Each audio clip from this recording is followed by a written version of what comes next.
paso a... Bien, ahora vamos a pasar, hoy día vamos a ver un poquito de una introducción al muestreo. Obviamente el muestreo es un tema... Yo sé que a todos les digo que todos estos temas son muy complejos y son muy largos. Todo lo que es diseño cuestionario les dije que en algunas escuelas eso es un curso o dos cursos, ¿ya? Completos de lo que es diseño cuestionario. ¿Ya? Bueno, lo mismo puedo decir de muestreo. O sea, muestreo es en estadística, pero no solamente en estadística, en, en todo lo que es estudios, ¿cierto? El muestreo es un punto eh, súper central, ¿ya? Súper central. Por lo tanto, em, lo que nosotros vemos acá es como una síntesis, digamos, de los puntos más importantes. No pretendemos cubrir todos los aspectos más relevantes, pero sí algunos que sean importantes y prácticos para efecto de hacer un estudio de mercado o para evaluar un estudio de mercado. ¿Ya? Eh, bueno, el tema central está asociado al- a la extracción de una muestra. Y la extracción de la muestra tiene varias cosas que no son tan obvias. La primera, que no es tan obvia, es cuál es la población. Porque uno presupone que la población está definida. Entonces, ¿cuál es la población normalmente en un estudio de mercado? Dirían ustedes. ¿Cuál normalmente podría ser considerada como la población en un estudio de mercado? Todos los individuos con la característica de interés Ya, ¿y cuál podría ser, cuál podría ser una característica de interés típica en un estudio de mercado? que consume determinado producto. Perfecto, como dice ahí. Fíjense que tú, Franklin, acabas de decir consume un determinado producto y en el chat Laura puso compra, compradores. Fíjense que esa sola definición, ese cambio de definición puede cambiar la población objetivo. Una cosa son los compradores, ¿cierto? Y otra cosa son los consumidores, ¿sí? Los consumidores de leche, supongamos, prácticamente todo el mundo salvo la gente que no le gusta la leche, ¿sí? O que tiene problemas con la leche.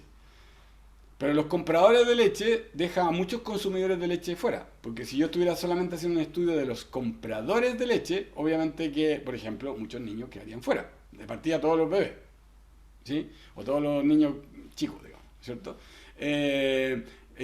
Mucha gente que no va a comprar, o sea, que no hace las compras del hogar. ¿Sí? Porque la compra del hogar lo hace otro miembro de la familia o lo hace alguna otra persona, ¿cierto? O incluso, fíjense que en algunas casas, por ejemplo, mi mamá, no sé, las amigas de mi mamá a veces ni siquiera van a comprar ellas, van a comprar, qué sé yo, la nana o el hijo o alguien, ¿cierto? Que ni siquiera son ellos los compradores. Entonces, fíjense que esto es súper importante porque tiene que ver con los objetivos iniciales del estudio y de saber qué es lo que yo quiero averiguar y eso va a determinar cuáles son mi población objetivo. O sea, la primera dificultad es determinar la población objetivo. ¿Cuál es la población que me interesa? Población de interés. ¿Ya? El segundo problema, que también no es obvio y que todo el mundo da como obvio y se pasa al tiro al tema del muestreo, ¿ya? Pero estos dos problemas son claves, críticos. El segundo problema que no es obvio es el problema de el marco muestral. ¿Y qué es el marco muestral? El marco muestral es, voy a ponerlo por así simple, es la lista de todos aquellos integrantes de la población objetivo o de población de interés. Entonces, supongamos para seguir con el ejemplo que teníamos anteriormente, de la leche. Y nuestro estudio va a ser en los compradores de leche, no en los consumidores de leche, en los compradores de leche. ¿Cómo consigo yo un marco muestral de los compradores de leche?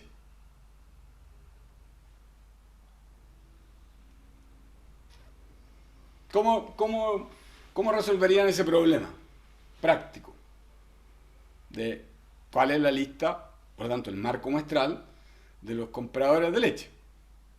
Transbank nos lleva como un registro de las ventas y compras. Y ¿Quién, de ahí se perdón? podría. Transbank lleva como que el Ya. registro. O sea, tú Y eso dices, se lo pasan a líder y todas esas cosas. Tú dices, conseguirse como las compras de las tarjetas de débito y las de crédito y ahí bucear los que compraron leche. ¿Una cosa así? Exacto. Ya, o sea, no sé cuán factible va a ser, pero podríamos intentarlo. Por lo menos la información podría estar. ¿A qué me refiero que no? Que a veces, bueno, porque puede ser muy costoso. Pero esa podría ser una alternativa. ¿Qué otra alternativa tendríamos? ¿Creen ustedes? ¿Qué otra alternativa podría servirnos para sacar para definir una población objetiva que sea relevante? ¿Puedo repetir qué es el marco muestral? El marco muestral es la lista, voy a ponerlo así coloquialmente, es la lista de todos los miembros de la población objetivo. Si nosotros definimos que la población objetivo en nuestro estudio hoy en día es los compradores de leche en Chile, para ponerlo más específico, compradores de leche en Chile, no los consumidores, los compradores de leche en Chile, para efectos de este estudio, entonces nosotros tenemos que conseguir un marco muestral, tenemos que conseguir físicamente o así concretamente un marco muestral. Entonces le pregunto cómo es y bueno, Franklin sugirió, bueno, a lo mejor me lo puedo conseguir a través de los registros de compra de Transbank, que eventualmente ahí puede aparecer eso. Ya, Martín sugiere una cosa más empírica todavía, de acuerdo, ir al supermercado y ver quién compra. Ya. ¿Y qué haríamos con eso, Martín? ¿Qué podríamos hacer con eso? O sea, es concreto, ¿cierto? Voy y veo quién compra leche. Y una vez que yo veo eso, ¿qué hago con esa información?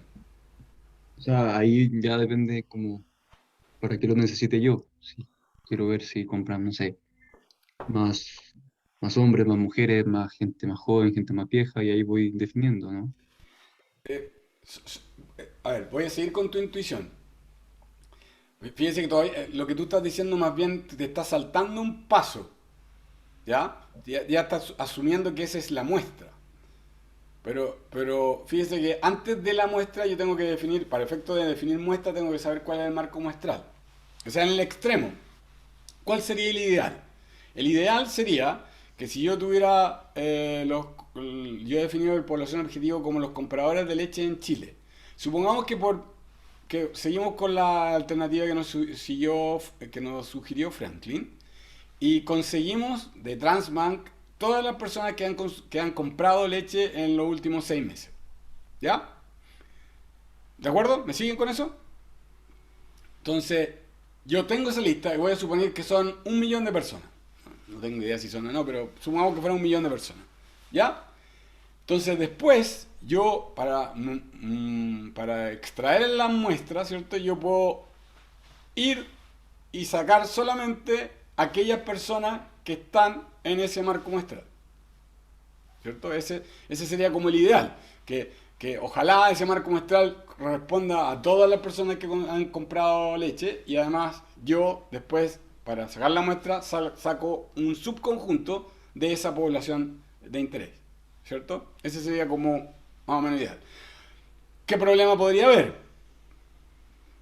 Que la lista que me conseguí en Transbank no sea completa porque hay mucha gente que compra leche pero no la compra con tarjeta, ¿cierto? Por lo tanto, Transbank no va a incluir a lo mejor algunas personas que siguen comprando con efectivo, ¿sí? O comprando en lugares donde no se aceptan tarjetas y solamente se puede comprar con efectivo. Esas personas habrían quedado fuera del marco muestral. Y al haber quedado el marco muestral, fuera del marco muestral, a eso se le llama error de marco muestral. O sea, cuando el marco muestral no es igual a la población objetivo de interés, ¿cierto? Ahí va a haber una diferencia. Esa diferencia se le denomina error de marco muestral.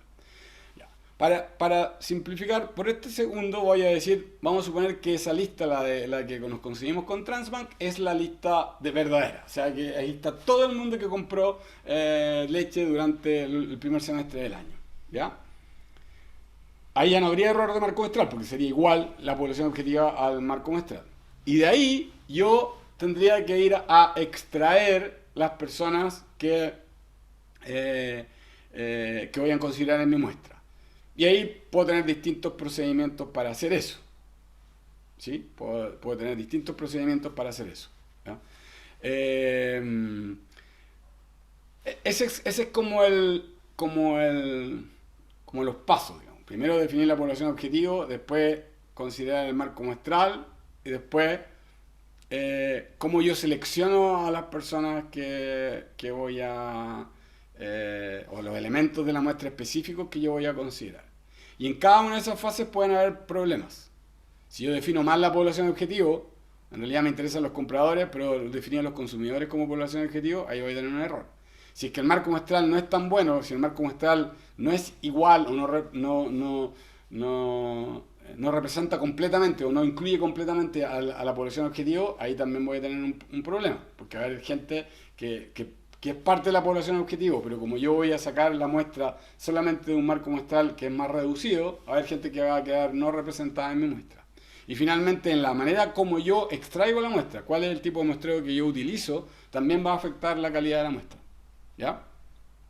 ¿Se entendió lo que acabo de decir? Más o menos. ¿Dudas con eso? Profe, yo tengo una duda. Dale. Que, después de que yo ya hice el muestreo y todo, igual al final el objetivo de todo esto, por decirlo así, es como yo poder saber más que nada, yo lo que me imaginaba, no sé, en el ejemplo de la leche, saber Ujú. cuáles son las características de ese consumidor para yo tener como un prototipo de consumidor al cual yo voy a apuntar, por decirlo así, a un conjunto de características en común, no sé, por ejemplo, son por lo general la leche van a ser, no sé, papás, por decir cualquier cosa. Ujú. No sé si se entiende la pregunta, como que al final el objetivo es poder entender las características de este grupo de gente, ¿o no? No, o sea, no necesariamente. Porque imagínate que tu estudio fuera, yo quiero saber cuál es la leche que la gente considera mejor. ¿Cuál es la marca de leche que la gente considera mejor? ¿Sí? Ya, Ese es otro objetivo, porque no es el mismo que tú estás diciendo. pero es que yo lo que me imaginaba que con el muestreo lo que se buscaba es poder entender quién es, al final, siguiendo el mismo ejemplo anterior, como quién es realmente la persona que compra la leche para yo poder apuntar a esa persona. No. Eso lo que tú estás diciendo es un objetivo. ¿Cómo yo voy a obtener ese objetivo? O sea, ¿cómo yo voy a responder a ese objetivo? Yo lo tengo que hacer a través de un estudio que tenga una cierta muestra, ¿cierto? Obviamente que, como estamos en la leche, voy a utilizar probablemente el mismo marco muestral y la misma población objetivo, ¿sí? Entonces, yo puedo hacer un estudio con esa misma gente, por decirlo así, orientado a esa misma población objetivo para tres objetivos de investigación distintos. Uno, para averiguar, como lo que dijiste tú, cuál es el perfil de los consumidores chilenos o cuáles son los distintos grupos de consumidores chilenos que hay. No sé, a los que les gusta, por ejemplo, los que están más preocupados de la salud, los que están más preocupados, no sé, qué sé yo, de fortalecerse, otros que están más preocupados de la alergia, qué sé yo. ¿Ah? Otros están más preocupados de la nutrición, no sé, o de no engordar. Cada uno habrán distintos grupos, ¿sí? Ese es un objetivo de investigación. Otro, por ejemplo, imagínense que Soprole le encarga a usted y le dice, ¿saben que yo quiero chequear cuál es el posicionamiento que tiene Soprole con respecto a Column? Porque Column como que está agarrando vuelo y otras marcas que hay en el mercado. ¿Ya? Y las marcas blancas o las marcas, no, las marcas privadas que tienen los supermercados, también quiero chequear. Entonces, quiero hacer un estudio de posicionamiento de Soprole y de las distintas marcas de leche. ¿Con quién lo hago? Ya hagámoslo con los compradores. Bueno, entonces, nuevamente podría ocupar la misma población objetiva, la misma marco muestral, pero ahora en vez de preguntarle respecto a cuáles son no sé, los beneficios buscados o lo que a ellos les interesa para comprar una leche, ¿cierto? En este caso, las preguntas serían más bien, evalúe Column, díganos qué piensa de Column, díganos qué piensa de Soprole, díganos qué piensa de las distintas marcas que existen.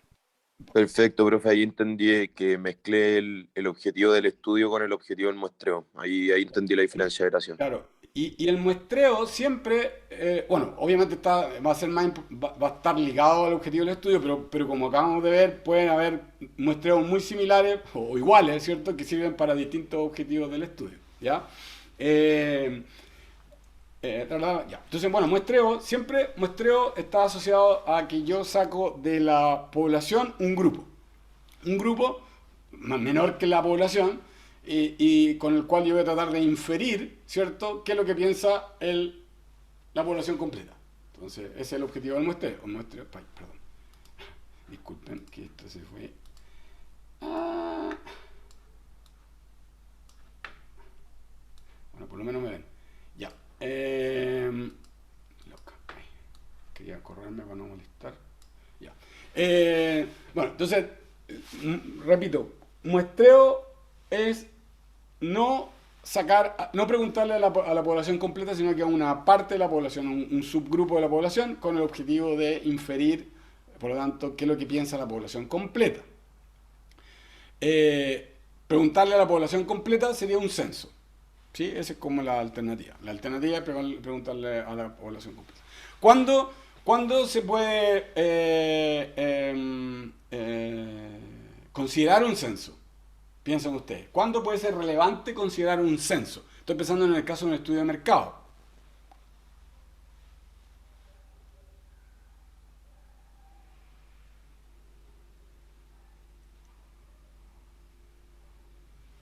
¿Cuándo podría justificarse utilizar un censo?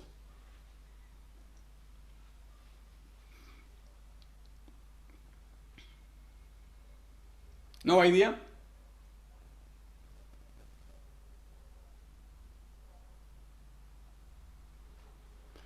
Ya, Laura contesta, tu respuesta es correcta en estricto rigor, ¿cierto?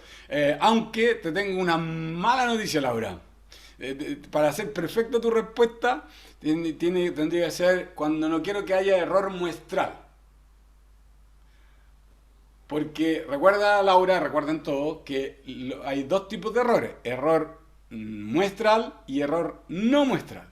Entonces, cuando yo extraigo una muestra, por definición, por extraer una muestra, por no preguntarle a todo el mundo, ¿cierto? A todo el mundo de la población objetivo, yo voy a tener error muestral, ¿cierto? Va a haber un pequeño error muestral o grande error muestral dependiendo de las características de la muestra, ¿ya? Pero, aunque yo haga un censo, fíjate lo que dice aquí, en este mismo cuadradito, en esta misma tablita, ¿cierto? Si yo hago un censo, ¿qué tipos de error puedo tener? Puedo aumentarme el error no muestral.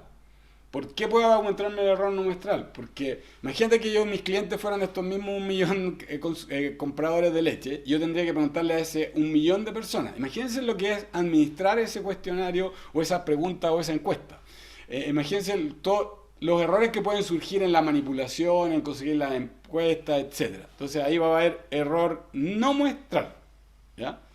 Entonces, y como nuestro objetivo como investigadores o como consumidores de información que viene de estudio de mercado es disminuir al máximo los errores totales, yo voy a tratar de voy a tener que balancear el error muestral con el error no muestral, ¿ya? Esto en relación a la población objetivo, claro, exactamente, Benjamín. Entonces, ¿cuándo podría ser razonable considerar un censo desde el punto de vista de un estudio de mercado? No desde el punto de vista de política pública de saber cuántos somos, porque si nuestro objetivo es saber cuántos somos, obviamente que tenemos que hacer un censo. Ahora, fíjense, a propósito de eso, solamente un paréntesis aparte. Hay muchos censos que actualmente utilizan igual muestra. Suena como ridículo que yo estoy diciendo, pero como existe una imposibilidad tan grande de preguntarle a todo el mundo, y como existen estos errores no muestrales que yo les acabo de decir, hay algunos países, algunas partes en que los censos se hacen, no se le pregunta a todo el mundo, sino que se aprovecha la información que se ha ganado y se hace como una combinación de las dos, como de censo y muestra, ¿ya? Pero ya, eso lo voy a dejar aparte. Se supone que el censo tradicional es preguntarle a todo el mundo, averiguar todos los que están en todas partes, ¿cierto? Y preguntarle lo que saben o cómo están o qué sé yo. Entonces, si sigo con esta tablita, entonces voy a ver, para responder la pregunta que dejé ahí en veremos, digamos. Entonces, el censo tiene un costo alto, porque obviamente se le pregunta a mucha gente, ¿cierto? Entonces, fíjense lo que aparece ahí. Es más factible, para efectos de un estudio de mercado, cuando la población es pequeña. Entonces, ya tenemos una pista, cuando la población objetiva es pequeña. En cambio, en la muestra es bajo o menor, porque obviamente el nivel, imagínense una muestra de 1.000 versus un universo o una población de 1.000.000. Obviamente que un estudio con 1.000 personas va a ser mucho más barato que uno de 1.000.000. El tiempo en el censo es mucho mayor. Y uno de los problemas que tienen los censos es que, imagínense que yo quisiera hacer el censo, voy a decir en el extremo, en China o en India, sea, imagínense cómo puedo conseguir yo la información de más de 1.000 millones de habitantes en ojalá una semana. Eso es casi imposible, o sea, y la logística es enorme. O sea, los censos cada vez, sobre todo en poblaciones que son más grandes, es complicado porque a veces los tengo que extender en el tiempo, no me sirve un día, no me sirve una semana, no me sirve 2 semanas. Entonces, si van aumentando el periodo de tiempo, ya empiezo a tener error, porque la gente le empiezan a cambiar sus circunstancias. Antes podía tener casa, después estaba arrendando, después no estaba arrendando, etcétera, por dar un ejemplo, ¿cierto? Entonces empieza a generarse error porque desde el punto de vista logístico el tiempo no da. Entonces, y lo otro es que en general se demora más que una muestra, que una de las ventajas, que es más rápido. Y el error, como decíamos anteriormente, en el caso del censo, puede, sobre todo si la población es muy voluminosa, muy grande, va a aumentar el error no muestral. Todo lo que es procesamiento, imagínense entrenar encuestadores para un censo. Para que todos hagan la pega bien, si tengo una población muy grande, eso es bien difícil, porque la gente, algunos van a preguntar cosas que no corresponden, algunos van a tratar de llenar rapidito la encuesta o el cuestionario para ir avanzando. Entonces va a haber error de respuesta ahí metido en un censo. Puede haber más que en el caso de una muestra que es más corta, más acotada, se puede supervisar de manera más fácil, o sea, yo puedo ir a chequear si se hizo o no se hizo la encuesta, etc. Entonces, en el caso de la muestra, voy a tener sí o sí, voy a tener error muestral, y el error no muestral debería ser más controlable, debería ser más controlado, ¿ya? Entonces, volviendo a la pregunta anterior, ¿cuándo se puede justificar un censo en un estudio de mercado comercial, digamos, ¿cierto? Es cuando, por ejemplo, yo tengo unas poblaciones muy pequeñas. Imagínense en el extremo, imagínense que yo sea un proveedor de equipo de minería, ¿ya? Y en Chile yo le venda a 50 empresas mineras. Entonces, bueno, ahí a lo mejor se justifica hacer un censo, porque una muestra del 10% serían 5, me parece que sería obviamente muy poco representativo, muy chico, muy acotado, etc. Entonces, a lo mejor si yo tengo una población muy pequeña, por ejemplo, todo lo que son estudios para empresas que son B2B, ¿cierto? Industrial, que le venden a clientes que son industriales, entonces ahí, o empresas, digamos, ¿cierto? Ahí se justificaría, por ejemplo, el censo, ¿ya? Otra cosa, cuando se puede, entre comillas, también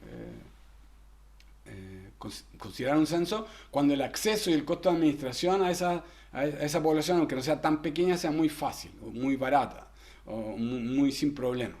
Supongamos que tuvieran, no sé, todos los clientes de un banco, y puede ser una pregunta relativamente sencilla, o un cuestionario muy pequeño, ¿cierto? Y sencillo, a lo mejor ahí podría aprovechar de hacer un censo, porque la verdad que la administración es poco costosa, todo lo hago por internet y la gente responde, no hay problema. Ahora, por ejemplo, eso mismo en el Banco Estado probablemente no se puede hacer, porque hay un porcentaje alto de clientes del Banco Estado que no van a tener internet o que no usan internet regularmente y que no es su manera de contestar o interactuar con el banco. En cambio, si yo tengo un banco en línea, que todos sus clientes fueron reclutados en línea y todos funcionan en línea, probablemente hacer una encuesta que vaya a un censo, o sea, que se aplique a toda la población, podría ser factible de realizar.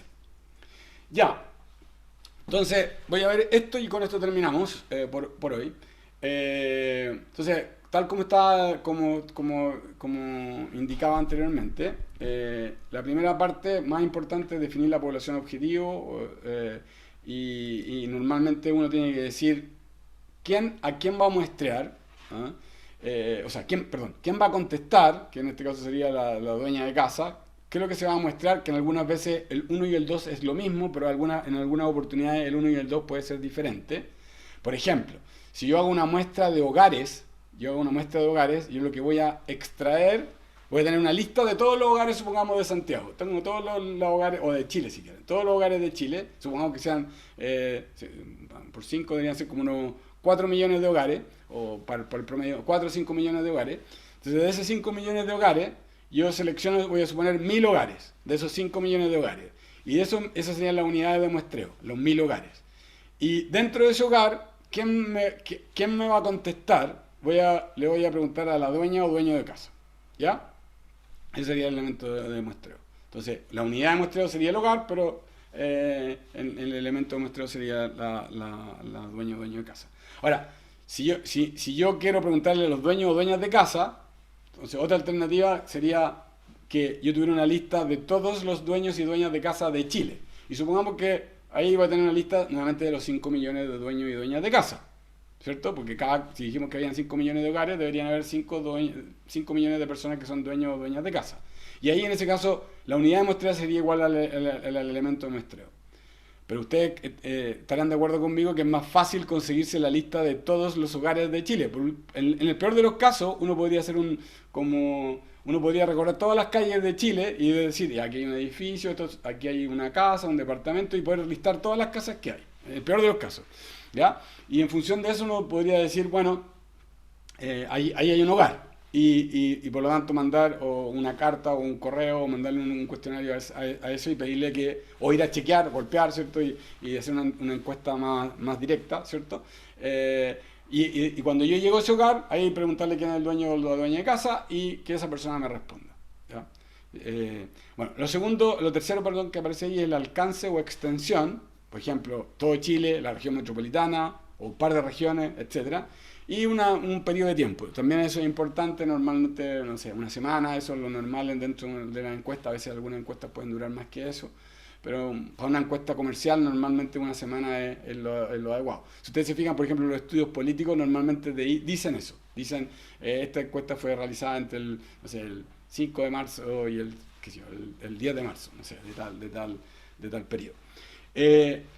La segunda cosa entonces es identificar el marco muestral, o sea, esta lista que decíamos anteriormente, esta lista de unidades de muestreo que yo voy a utilizar para extraer la muestra. O sea, si yo quería sacar los clientes de los compradores de leche, ¿cierto? La lista de los compradores de leche, ese sería el marco muestral.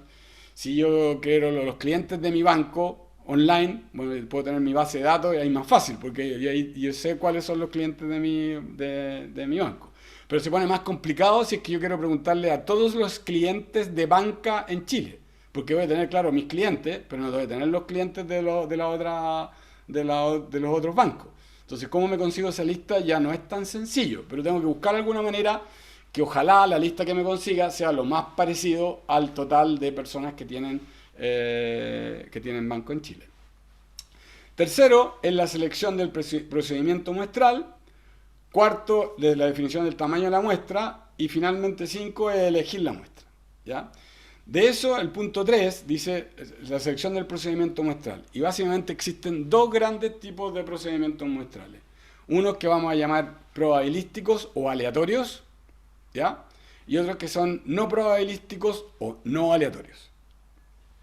Los probabilísticos o aleatorios, la característica central que tienen es que los elementos de la muestra, o sea, las personas que van a contestar, los sujetos que van a contestar, tienen una probabilidad conocida y distinta de cero de ser seleccionada. Repito, para que uno esté considerando que un muestreo es aleatorio o probabilístico, eso indica que cada elemento de la población, o sea, cada uno de los compradores de leche, por ejemplo, que estábamos viendo en el estudio anterior, cada uno de ellos, de los que existen, ¿cierto?, tiene una probabilidad conocida y distinta de cero, eso es lo importante, de ser seleccionado. Fíjense que yo no dije igual. Hay mucha gente que de repente utiliza el término igual. No es así. Lo único que importa es que tenga una probabilidad conocida y distinta de cero, no necesariamente igual, de ser el seleccionado, ¿ya? En cambio, los procedimientos no probabilísticos o no aleatorios, eso no es posible. O sea, los elementos de la muestra no tienen una probabilidad conocida y distinta de cero, de ser seleccionados. O sea, los elementos de la población no tienen una probabilidad conocida y distinta de cero de ser seleccionados. De hecho, no se puede calcular. Y como no se puede calcular esa probabilidad de cada uno de los miembros de la población de ser seleccionado, como yo no puedo hacer eso, no se le puede calcular el error muestral. No significa que no tenga error muestral. Hay error muestral, pero no se le puede calcular el error muestral a una muestra que no sea probabilística. Y dentro de los muestreos probabilísticos y no probabilísticos hay de distintos tipos. Y dentro de los probabilísticos está el aleatorio simple, que es el que probablemente ustedes más, o el que la gente más como que conoce o se imagina, que es que básicamente yo tengo la lista de, todos los compradores de leche y yo saco un número, un distinto número al azar, o los pongo todos con pelotitas dentro de una gran urna y empiezo a sacar de a uno los distintos elementos de la población que van a quedar seleccionados en la muestra, ¿ya? En ese caso, solo en ese caso, en el aleatorio simple, las personas en la marca muestral tienen una probabilidad conocida, distinta de cero, e igual, en ese caso. Pero en los otros, en el estratificado proporcionado o los de conglomerado sistemático, eso no es así, ¿ya? Bueno, entonces los otros tipos de muestreo son el estratificado, el por conglomerado y el sistemático, que lo voy a explicar en las próximas clases. Y en los procedimientos no probabilísticos, probablemente el que más la gente conoce o se imagina que es como el de conveniencia, que es como que yo básicamente me pongo afuera del supermercado y le empiezo, o afuera de un centro comercial, y estoy haciendo un estudio para zapatos, y digo, ¿usted ha comprado zapatos? Sí, bueno, dígame lo que piensa, etcétera, etcétera, y voy juntando gente porque me fue fácil conseguirlo. O, más conveniente, en vez de ir, porque eso ya es un poco inconveniente porque tengo que hacer unos pocos esfuerzos. Le escribo a todos mis amigos por internet, a todos los que están en el Facebook o en el Instagram, les escribo, oye, me pueden contestar esta encuesta porque tengo trabajo en una empresa de zapatos, me pueden contestar esto por favor, ¿ya? Eso es de conveniencia, o sea, porque me conviene a mí, porque es fácil, de fácil acceso, es poco costoso, es rápido, es una muestra de conveniencia. Hay muestras de conveniencia que son muy malas y hay muestras de conveniencia que son mejores, ¿ya? Todos estos casos, fíjense que en todo esto no es que necesariamente uno tenga que descartarlo, porque hay mucha gente que dice, no, es que los muestreos aleatorios son mejores que los otros. Son mejores respecto de que se puede calcular el error aleatorio o el error muestral, pero a veces se podría justificar ver los otros. Si no, de hecho, ¿para qué estoy pasando esto? Fíjense, si estos otros tipos de muestreos igual se utilizan y se utilizan en la práctica, ¿cierto? Los no probabilísticos, por ejemplo. Entonces, tal de conveniencia. Está el de bola de nieve, que es cuando uno contacta un pequeño grupito de personas iniciales y esas personas te dan como los contactos posteriores para ir a preguntarle a esas personas. Un muestreo de juicio, que es cuando yo elijo a las personas porque tienen una información especial o tienen un conocimiento determinado, porque yo creo que ellas personas me pueden aportar respecto del problema de investigación que estoy enfrentando. Y el muestreo de cuotas tiene que ver con que ya digo, ya, o sea, que yo estoy viendo los consumidores de leche, yo supongo que la mitad de la gente que consume leche tienen, no sé, menos de 30 años y la otra mitad tienen más de 30 años. Por lo tanto, yo tengo que tener dentro de mi muestra gente que sea más chica o menor y gente que sea mayor, ¿ya? Entonces voy a tener una cuota 50% para uno o 40% para uno y 60% para otro, de modo de por lo menos tener un poquito más de representatividad. Eso es una muestra de cuota, ¿ya? Entonces esos son, en términos generales, lo que es el muestreo. Voy a ir en más detalle en las clases siguientes viendo los procedimientos probabilístico y no probabilístico, y después el tema de tamaño de la muestra. Eso. Preguntas antes de irnos. El control es hasta lo de hoy, ¿no? Sí, hasta esta última slide. Ya, perfecto. Profe, ¿el control va a tener el mismo formato que la vez pasada? ¿Alternativas y escribir palabras? Alternativa y una pregunta de desarrollo, sí. Ya, perfecto. Gracias. Profesor, yo tengo una pregunta, pero es de la materia. Dile, dame. Pero no es de la clase de hoy día, Ujú. eso sí. Ya con respecto a la escala diferencial semántica, que me acuerdo que nos mostró un ejemplo que era como que se hacían rectas dependiendo de qué iba respondiendo el encuestado. ¿Verdad? Ya. No sé cómo explicarlo. O sea, Ya que se ponen como los dos. ¿Me escucho bien? Sí, yo te escucho, sí, dale. Ay. Es que me acuerdo que puso un ejemplo que eran ya las escalas con las dos características bipolares, Ujú. y que en el ejemplo habían varias cosas que el encuestado tenía como calificar, Pero eso es pero cada. lo que me quedó la... Ujú. Dale, ¿Cómo? perdón. Sí, dale nomás. Que la duda que tengo es que en el ejemplo que nos mostró, no necesariamente ponían como entre esas dos características, como no sé, por ejemplo, precios bajos y precios altos, no necesariamente se ponía a la derecha o a la izquierda las características como positivas o negativas necesariamente. Entonces yo no entiendo por qué se hace después esta como gráfica, como uniendo los puntos. ¿De qué sirve? No, la gráfica, o sea, perdón, sí. A ver, dos cosas. Cada una de esas preguntas está hecha con un diferencial semántico. O sea, es diferencial semántico. Cada una, porque en el fondo cada una de esas preguntas está midiendo un concepto en particular. Normalmente en ese ejemplo era un atributo o una característica, ¿cierto? De una marca o, por ejemplo, un beneficio que a la persona le importaba. Eso es uno. Cada pregunta es una escala. En ese caso, ¿ya? La unión de los puntos es porque visualmente, por ejemplo, imagínate que yo hago esto para 100 personas y eso que está ahí le saco el promedio, porque como es una escala que es de intervalo, le puedo calcular el promedio. Entonces yo puedo hacer como el perfil de la marca, voy a decir ACE, ¿ya? Y después le calculo esos mismos promedios, pero las 100 respuestas que hizo las mismas personas, pero respecto a Ariel, ¿ya? Entonces yo visualmente puedo mostrarle al mundo, estos son los promedios y los perfiles en estas distintas escalas para Ace y Ariel. Y los podría incluso superponer y ver, Ace es más conocido por el olor, digamos, y en cambio, que si Ariel es como internacional, por dar un ejemplo, ¿sí? Para eso sirve. Ah, ya, ya entendí. Ahora, Y respecto a otro tema, pero hay una cosa que tú preguntaste que es interesante. Tú además dijiste que no siempre estaban como como en la misma dirección, ¿cierto? sí, Ya. sí. Eso es O sea, como en el que la característica positiva esté como a la derecha o a la sí, eso es un muy izquierda, buen como que punto. varía. Es un muy buen punto porque en general en los textos de investigación de mercado y en muchas recomendaciones se sugiere que se haga como esta alternancia, que como que en algunas veces le ponga, como lo que tú acabas de decir, a veces el positivo a la derecha y el izquierdo perdón, el negativo a la izquierda y viceversa, ir como mezclando eso. ¿Cuál sería el objetivo de eso? Sería que la gente despertara y como que se diera cuenta y como que no contestara como todo para abajo igual, ¿ya?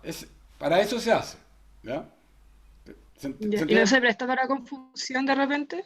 Absolutamente, por eso yo no lo recomiendo. Y yo sé que hay Ya. yo sé que hay otros profesores que dicen la primera opción, o sea, la típica de texto, que es como más correcta conceptualmente. La mía, la que yo estoy diciendo, es la que yo he visto en la práctica. De hecho, en mis propios estudios, cuando yo hago eso, normalmente tengo que eliminar los ítems que están en reverso. Porque la gente no le importa tanto contestar encuestas, po. Sí.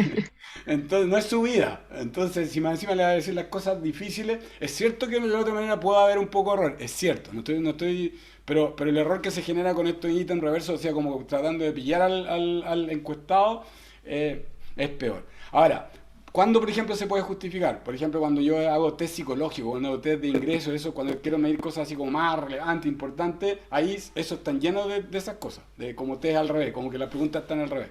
Para, como para chequear que tú Claro. contestaste adecuadamente la primera vez, ¿cierto? Pero buena Ya, pregunta, perfecto. buena pregunta. Y respecto a otro tema, era ya que de la forma de respuesta cerrada de los formatos, que no me quedó claro la clasificación gráfica continua y categórica. Ah, buena pregunta. Sí, creo que lo pasé un poco rápido eso. Clasificación gráfica es como lo que vimos, a ver si creo que tenía por ahí, es la de las caritas, ¿cierto? Como esa es la típica clasificación gráfica. Que tengo, no sé, a los niños les gustó el helado y ponen las 5 caritas del que está enojado hasta que está súper contento, ¿cierto? Entonces el niño Claro, la puede marca. marcar con un dedo o con un lápiz, ¿cierto? ¿Cuál es la carita que le representa? ¿Sí? ¿Ya? Esa es clasificación gráfica, ¿sí? Y la otra continua es como cuando yo le pongo a los extremos, por decirlo así, y la persona puede marcar como con una cruz en el medio, en cualquier parte. Ah, como que no se le da límite. Claro, o sea, tiene los límites tiene los extremos, ¿cierto? lo extremo. Y la persona puede poner su cruz o su visto bueno, no sé, una raya en cualquier parte del continuo, ¿cierto? ¿Sí? Sí, Ahora, ¿cuál es la gracia de eso? Que es como yo puedo marcar en cualquier parte, ¿cierto? Fíjese que tengo en el fondo como infinitos puntos entre uno y otro, ¿sí? claro.